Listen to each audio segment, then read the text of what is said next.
The chamber trembled with a hum of alien voices, 100 different tongues weaving a discordant storm of sound. High above, banners of shifting light marked each faction present. Towering figures of scaled, feathered, and crystalline forms filled the tiers of seats, their multifaceted eyes watching the lone human at the center table.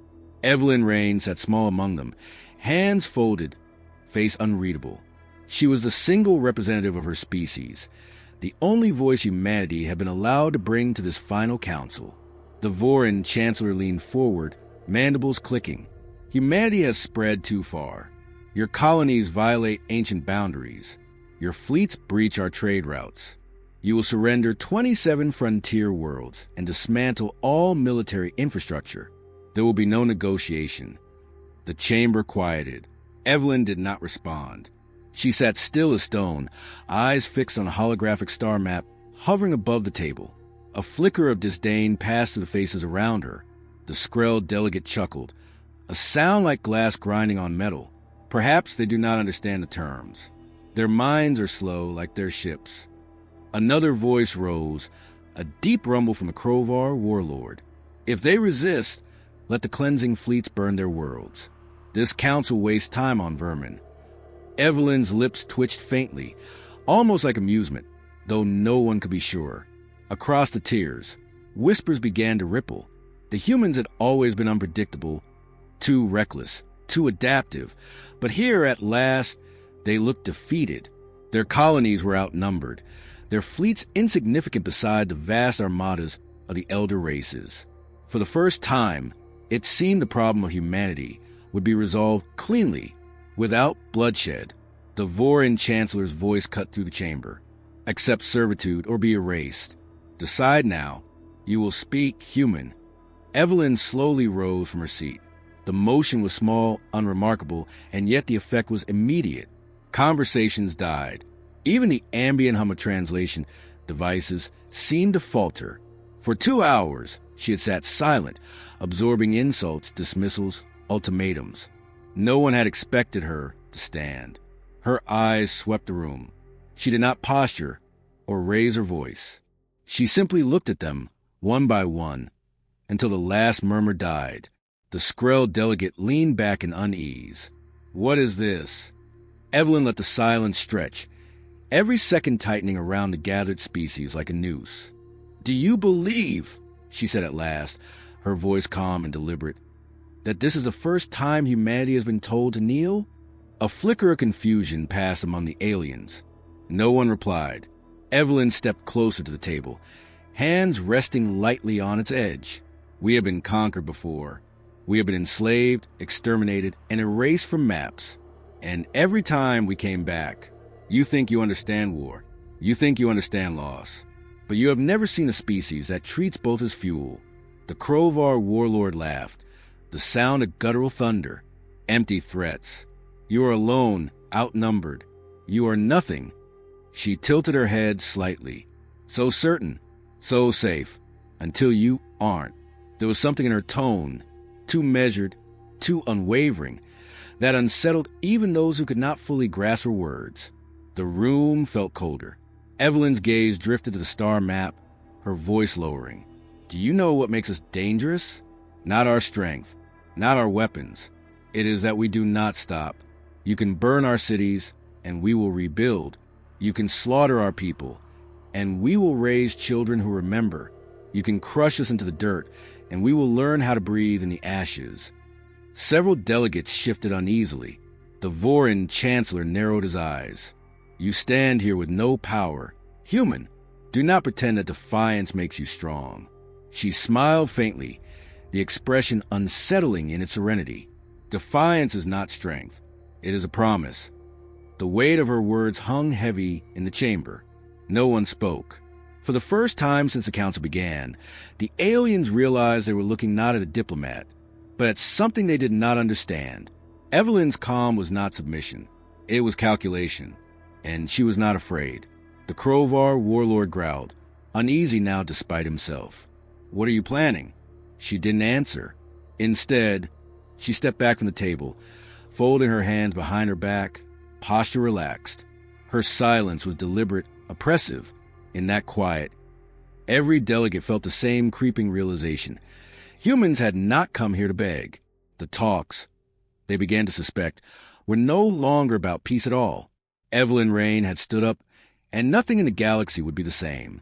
Evelyn's voice cut through the chamber again, low and steady. You think you know us because you've seen our ships, our colonies, our numbers. But you don't understand humanity. You've never fought a species that would rather burn its own worlds and lose them. The Skrell delegate's eyes narrowed, his crystalline jaw twitching.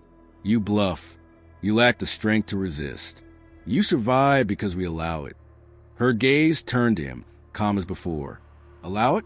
Tell me, Skrell, how many wars have you fought where the enemy poisoned its own rivers to starve an invader? How many times have you faced soldiers who fought on with broken bodies, knowing they'd never live to see victory? That is our history. We don't fight to win. We fight so that our enemy loses, even if we fall with them. The Krovar warlord slammed a clawed fist against his armrest. You would doom yourselves? Madness. A faint smile touched her lips. Yes, that's what makes us dangerous. Her words lingered in the air, heavier with each second of silence that followed. Some of the delegates exchanged uneasy glances. Others stared at her, as if seeing her for the first time. Evelyn stepped closer to the star map again, her eyes tracing the contested colonies. You demand 27 worlds. You think they're resources. We see them as homes. Families live there. Children play there. And if you try to take them, we will deny them to you. Every farm salted. Every ship scuttled. Every city burned to ash before we surrender. The Vorin Chancellor hissed, his mandibles snapping in irritation. You think the galaxy will fear your recklessness? We will crush you swiftly and be done. Evelyn turned her head, meeting his gaze without flinching. Swiftly? No. You will try. And while you do, we'll learn how you fight. We'll learn what breaks you. We always do. That's what terrifies you, isn't it? We change faster than you can contain us. We adapt because we must. A ripple of unease passed through the chamber. The Skrell delegate, who a moment ago had laughed, now leaned back as if to put distance between himself and her words. You call us weak, she continued. But weakness taught us to become something else. We are the species that kills its gods when they demand too much. We are the species that makes weapons out of famine and plagues. We are the ones who will crawl through glass, bleeding just to drag you down with us. For the first time, no one interrupted her. Evelyn's voice softened, almost conversational. Do you think we came here without a plan? We spent decades learning your languages, studying your treaties, watching how you fight. While you debated, we prepared. You see an outnumbered species. What you should see is an enemy that only wins by refusing to lose. The Krovar warlord's claws curled against the table, his booming voice quieter now. Your people would not dare. There are lines you will not cross. Evelyn finally laughed, a low, humorless sound.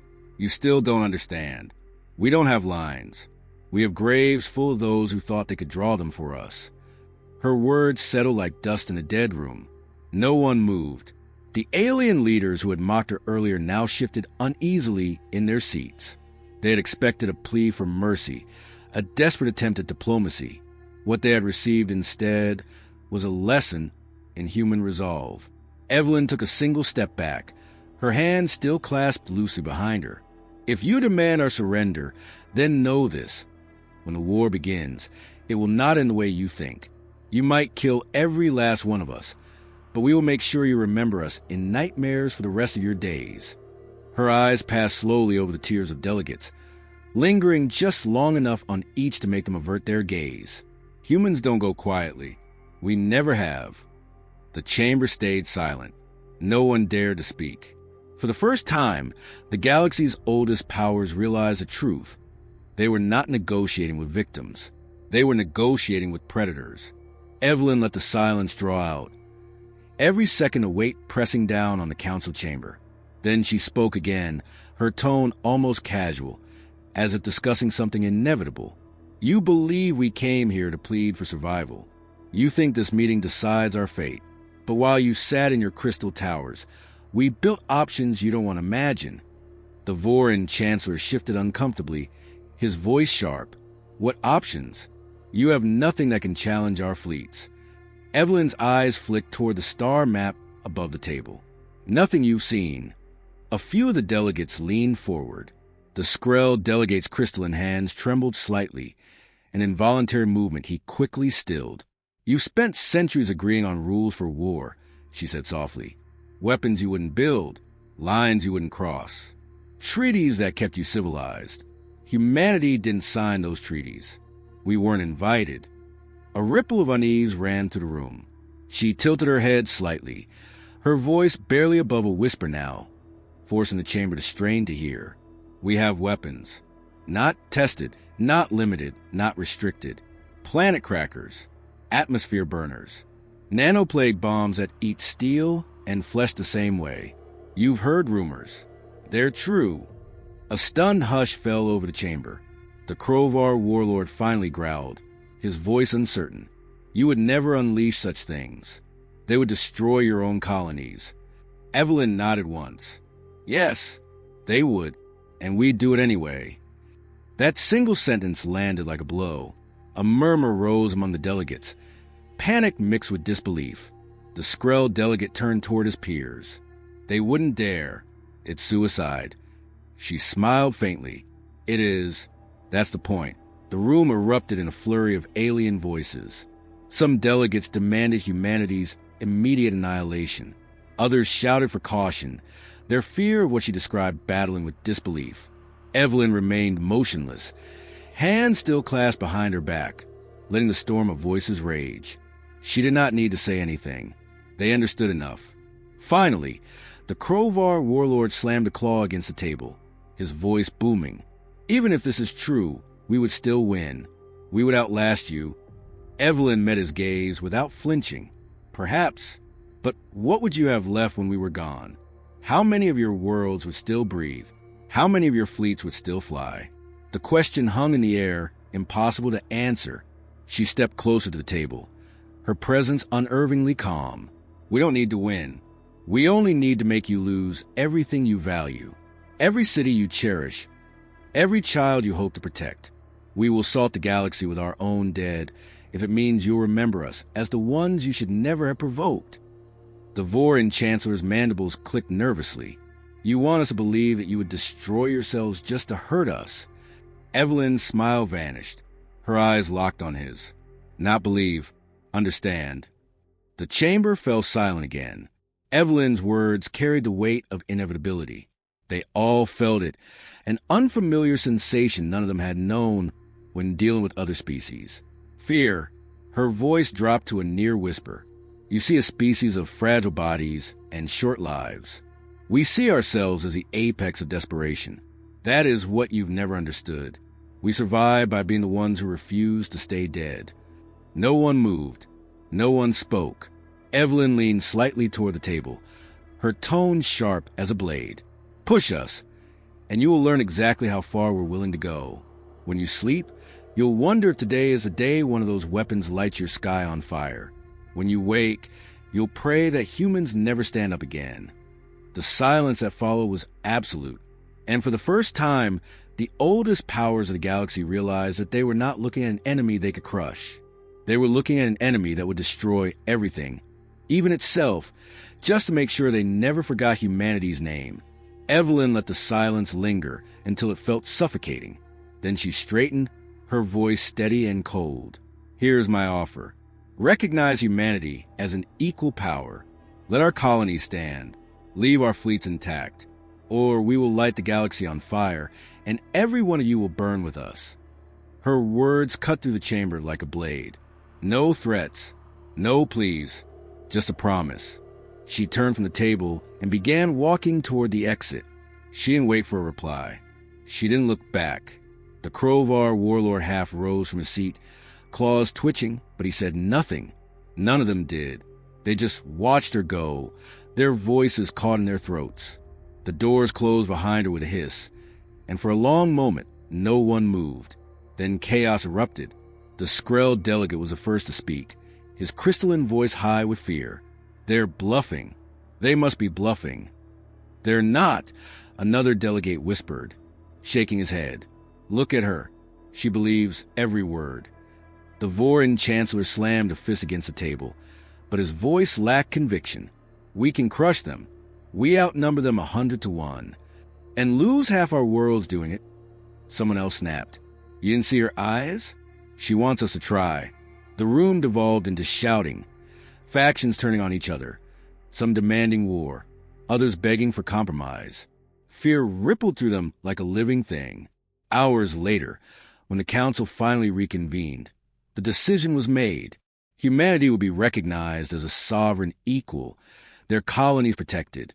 There would be no fleet sent to subjugate them, not out of respect, not out of diplomacy, but out of fear. News spread quickly across the stars. Entire civilizations, once so certain of their superiority, now spoke of humanity in hushed tones. The species that smiled at the abyss and dared it to smile back. On a distant world, Evelyn Rain stood on the balcony of a human outpost, watching the sun rise. A quiet wind tugged at her hair. She knew what the council had chosen. The peace talks had ended the moment she stood up. The galaxy would never forget it.